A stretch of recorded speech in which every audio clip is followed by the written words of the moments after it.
পরশুরাম রাতের বেলা যখন বিজিতকে দেখতে পেল তখন বিজিতকে স্পষ্ট জানিয়ে দিল যে তুমি মনে করো না যে তোমাকে আমি আজকে ধরতে পারতাম না, কিন্তু তোমার আসল পরিচয়টা সবার সামনে আমি নিয়ে আসতে চাই, তাই ছেড়ে দিলাম।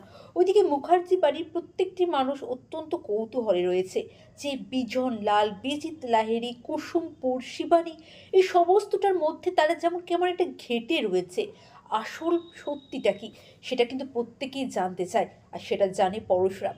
পরশুরাম সবাইকে সত্যিটা জানাবেই, আর সেটা জানাবে ২রা বৈশাখ।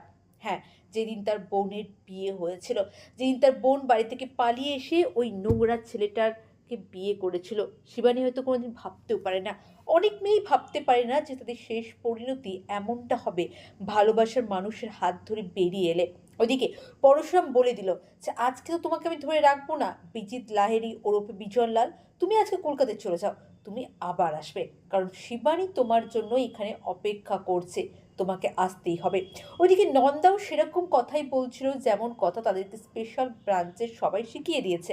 তাই সব মিলিয়ে ঘেটে পরশুরাম বিজিতের মাথাকে করে দিয়েছে। এবারে বিজিত লাহেরি কি করবে? এবারে তো বিজিতকে ট্র্যাপে পড়তেই হবে। তাহলে কি পরশুরাম আজকের নায়ক সিরিয়ালটা শেষ হয়ে যাবে?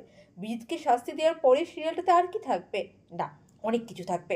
আপনাদের কি মনে হয় কমেন্ট করে জানান। আর বিজিত লাহেরি আর আরুষি আর বাড়ির প্রত্যেকে সবাই যখন এই সত্যিটা জানতে পারবে, তাদেরকে কিন্তু পরশুরামের পায়ের তলাতে এসেই পড়তে হবে।